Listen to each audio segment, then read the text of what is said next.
Bismillahirrahmanirrahim. Selamun aleyküm cəmiyyən. Deməli,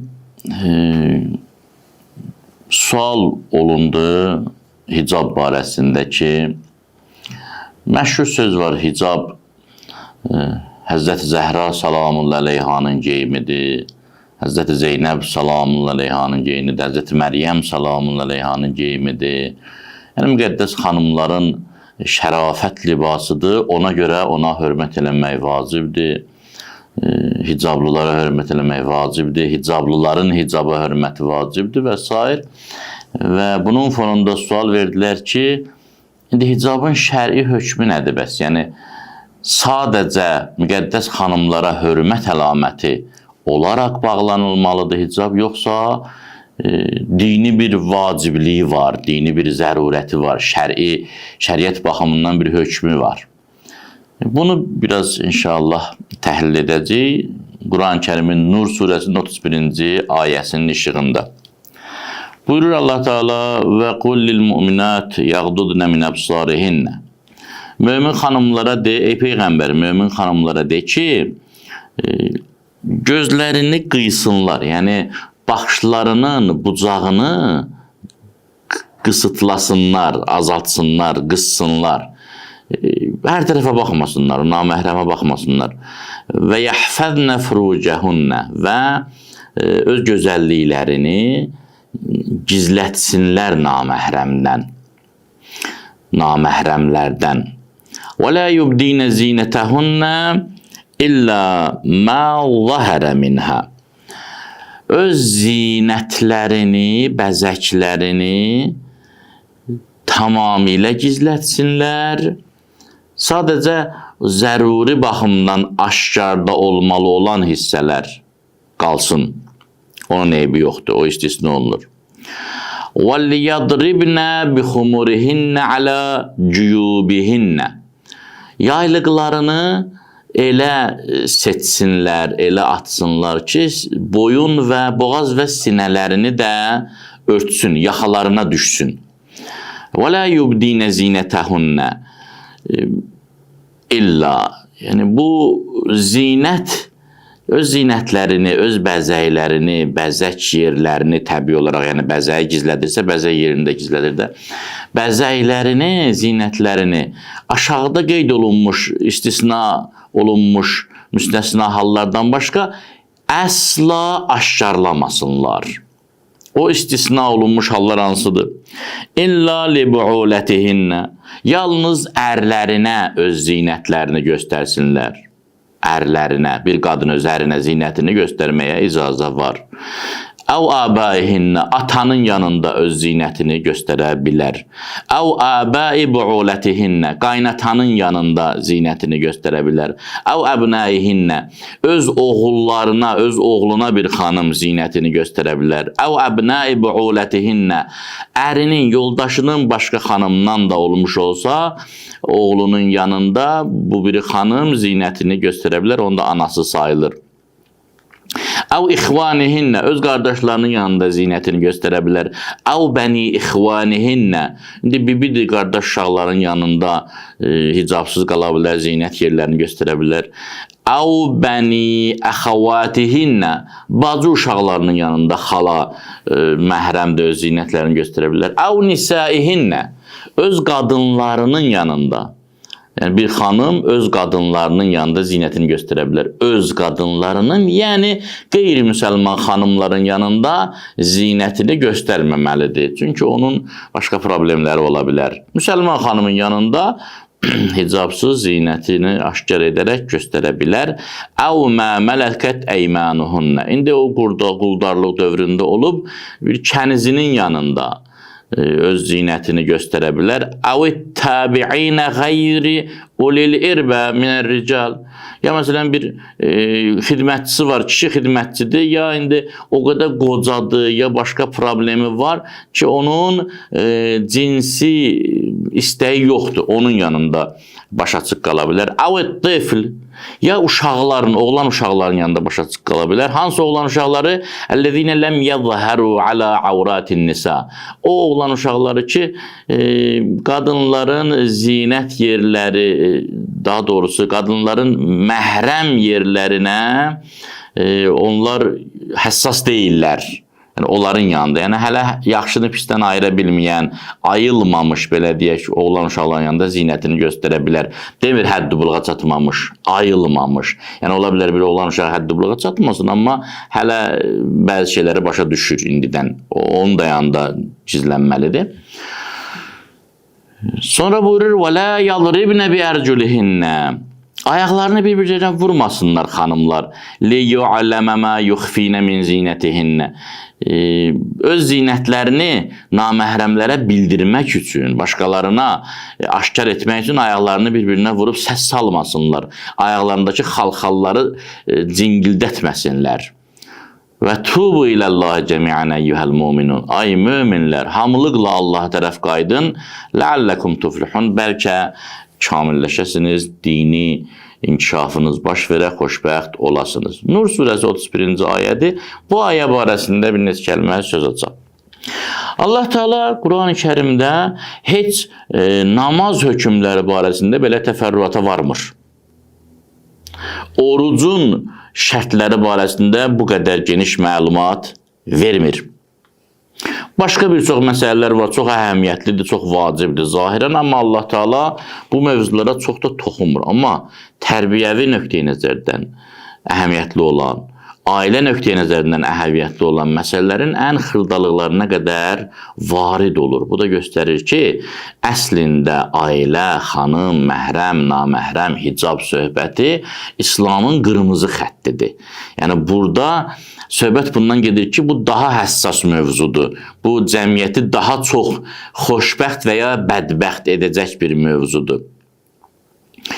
Bundan öncəki ayədə ya başqa ayələrdə kişilərə tapşırıq vermişdi ki, şor gözlük etməsinlər, naməhrəmə baxmaqdan çəkinsinlər, yəni şəhəvani niyyətlərlə naməhrəmə baxmasınlar. Burada da xanımlara bildirir ki, yəni elə bilməyin ki, təkcə kişilər şor göz olur. Siz də baxışlarınıza nəzarət edin və baxışlarınızda diqqətli olun.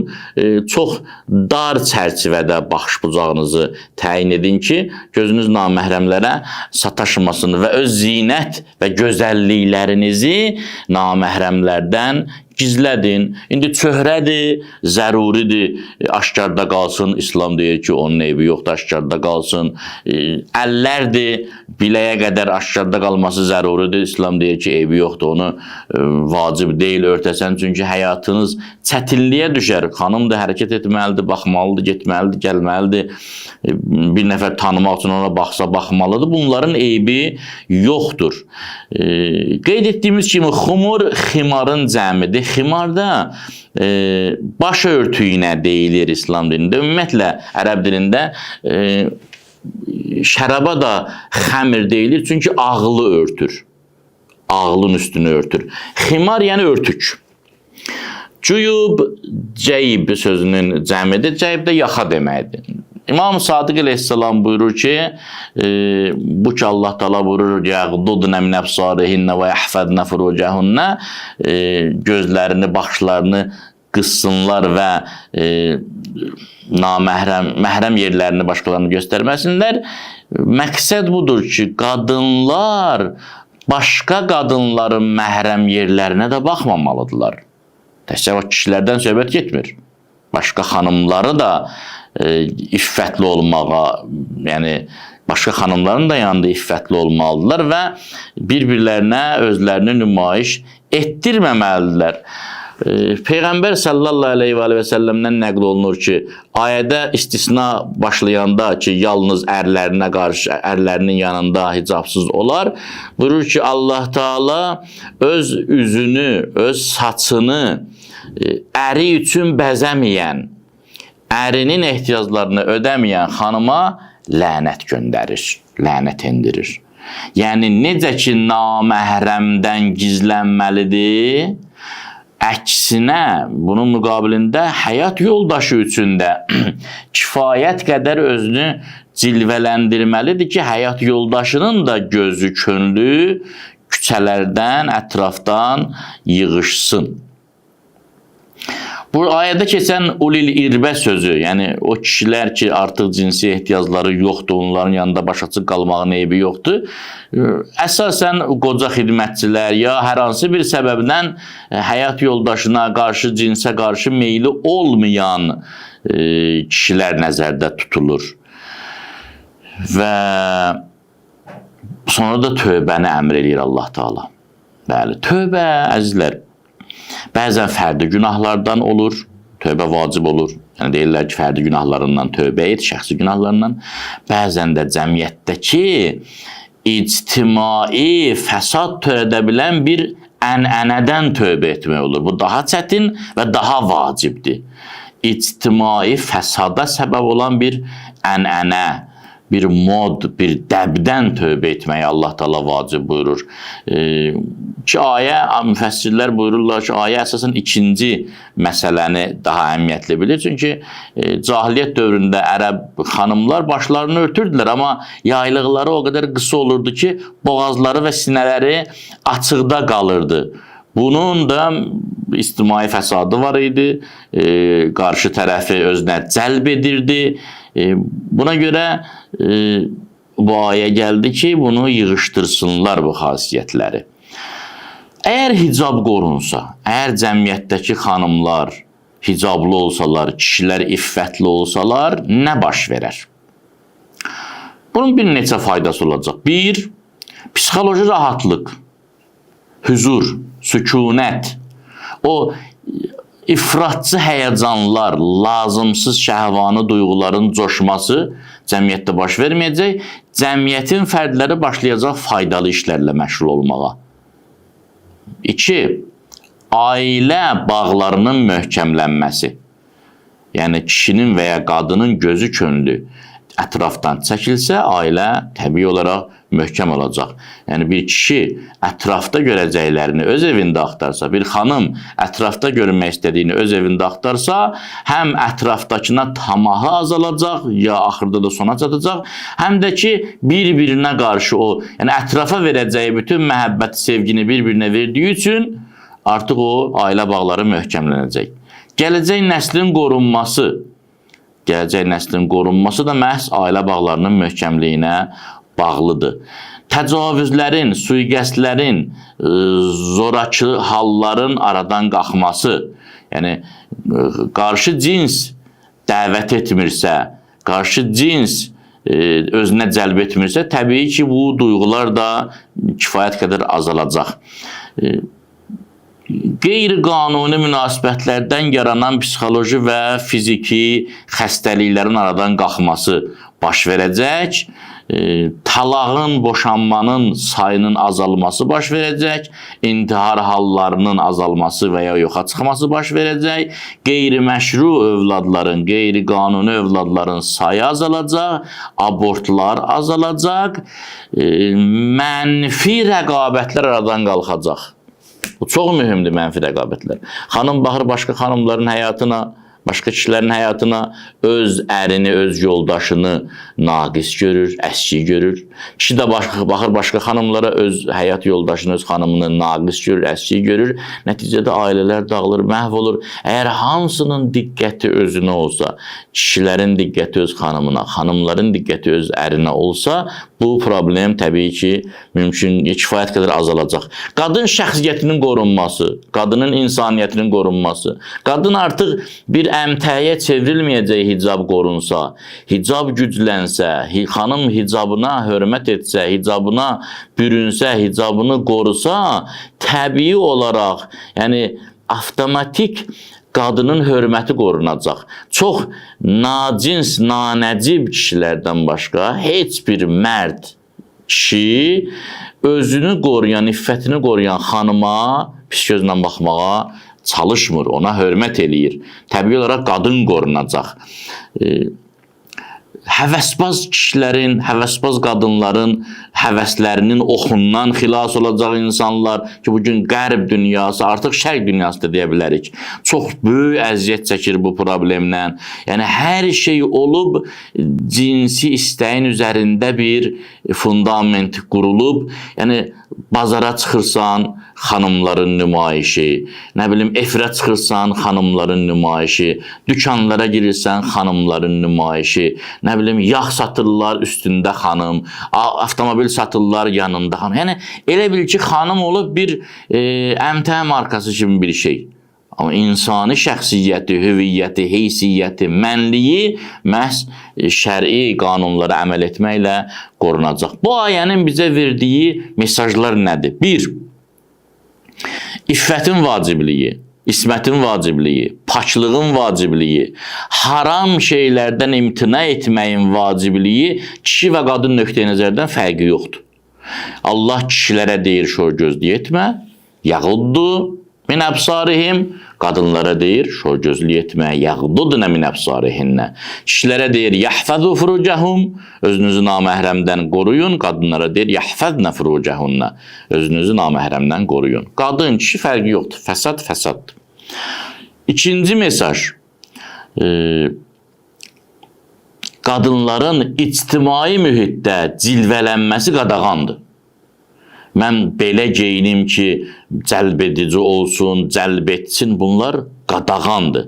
Və la yubdinə zinətəhunnə, öz gözəlliklərini, öz bəzəklərini, öz zinətlərini nümayiş etdirməsinlər. Üçüncü dərs, mesaj bu ayədən aldığımız, bədənin müəyyən hissələrinin, yəni təbii olaraq görünmək zərurətində olan hissələrin görünməsinin heç bir problemi yoxdur. İlla mağzəhərə minhə, ayə bunu qadağan etmir. Dördüncü məsələ bu ayədən aldığımız mesaj, müxtəlif geyimlərin arasında yalnız hicabı Qur'an-ı Kərimin bu ayəsi önə çəkir, yaylığı, baş örtüyünü. Çünki boğazın və sinənin örtünməsi vacibdir Qur'an-ı Kərimə görə, vaciblərdən də vacibdir. Çünki əsas o insanın, belə deyək ki, monitoru, o lövhəsi odur. Ona görə də bu hissələr mümkün qədər gizlənməlidir ki, qarşı tərəfi naməhrəm və haram şeylərə cəlb etməsin. وَلْيَضْرِبْنَ بِخُمُرِهِنَّ عَلَى جُيُوبِهِنَّ, baş örtüklərini atsınlar boğaz və sinələrinin üzərinə. Təkcə başı örtmək kifayət deyil. Beşinci alacağımız mesaj bu ayədən, Allah Teala bizə bir növ qanun yazmağın da qaydasını öyrədir burada bu haşiyədə. Ki, bir qanun yazanda tamamilə qadağalardan ibarət etməyin.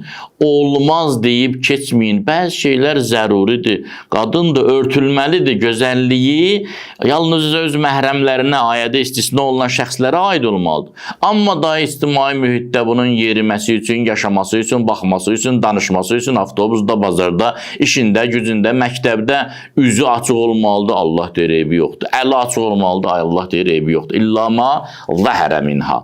Altıncı alacağımız mesaj, Allah Taala'nın göndərdiyi bu İslam dini insanın instinktiv ehtiyaclarına müsbət cavab verir. Yəni, bəzi başqa dinlər kimi demir ki, məsələn, sən ailə qura bilməzsən, evlənə bilməzsən. Demir, kökündən sən uzaqlaşmalısan, deyir. Yox, illa li bu'ulətihinnə, həyat yoldaşın üçün nə qədər bacarırsan cilvələn. Başqalarından gizləndiyin qədər həyat yoldaşına açıq olmalısan. 7-ci, hər növ ayaqqabı olsun, geyim olsun, fərqi yoxdur.